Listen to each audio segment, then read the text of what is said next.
All right, this is Alexander and the Terrible, Horrible, No Good, Very Bad Day by Judith Vorst and illustrated by Ray Cruz.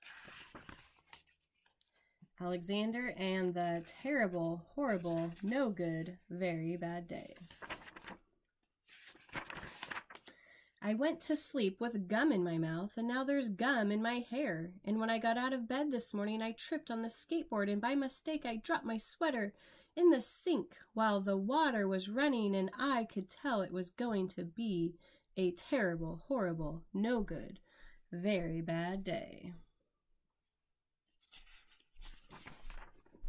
At breakfast, Anthony found a Corvette Stingray car kit in his breakfast cereal box, and Nick found a junior undercover agent code ring in his breakfast cereal box. But in my breakfast cereal box, all I found was breakfast cereal. I think I'll move to Australia. In the carpool, Mrs. Gibson let Becky have a seat by the window. Audrey and Elliot got seats by the window too. I said I was being scrunched. I said I was being smushed. I said, if I don't get a seat by the window, I am going to be carsick. No one even answered. I could tell it was going to be a terrible, horrible, no good, very bad day.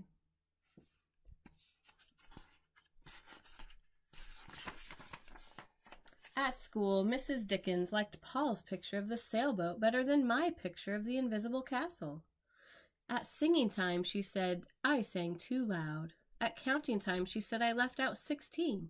Who needs 16? I could tell it was going to be a terrible, horrible, no good, very bad day. I could tell because Paul said I wasn't his best friend anymore. He said that Philip Parker was his best friend and that Albert Moyo was his next best friend and that I was only his third best friend. I hope you sit on a tack, I said to Paul. I hope the next time you get a double-decker strawberry ice cream cone, the ice cream part falls off the cone part and lands in Australia. There were 2 cupcakes in Philip Parker's lunch bag, and Albert got a Hershey bar with almonds, and Paul's mother gave him a piece of jelly roll that had little coconut sprinkles on the top.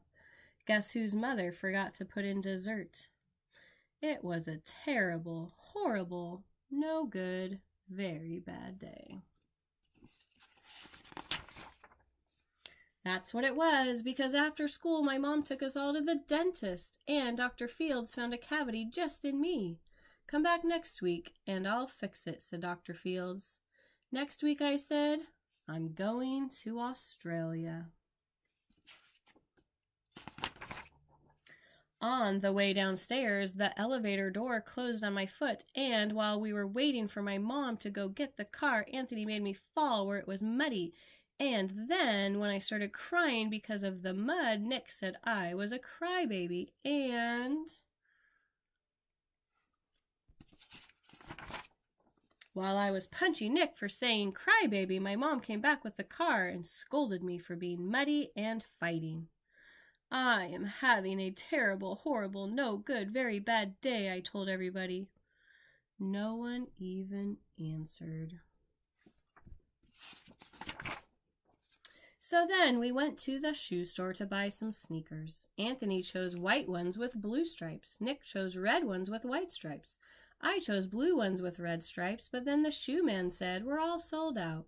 They made me buy plain old white ones, but they can't make me wear them. When we picked up my dad at his office, he said I couldn't play with his copying machine, but I forgot. He also said to watch out for the books on his desk, and I was careful as could be except for my elbow. He also said don't fool around with his phone, but I think I called Australia. My dad said please don't pick him up anymore. It was a terrible, horrible, no good, very bad day.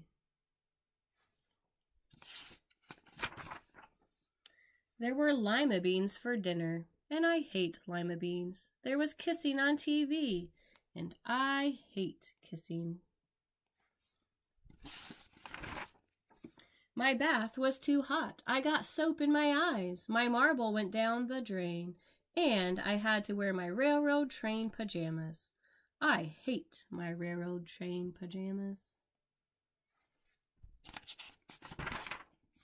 When I went to bed, Nick took back the pillow he said I could keep, and the Mickey Mouse nightlight burned out, and I bit my tongue. The cat wants to sleep with Anthony, not with me. It has been a terrible, horrible, no good, very bad day. My mom says some days are like that. Even in Australia.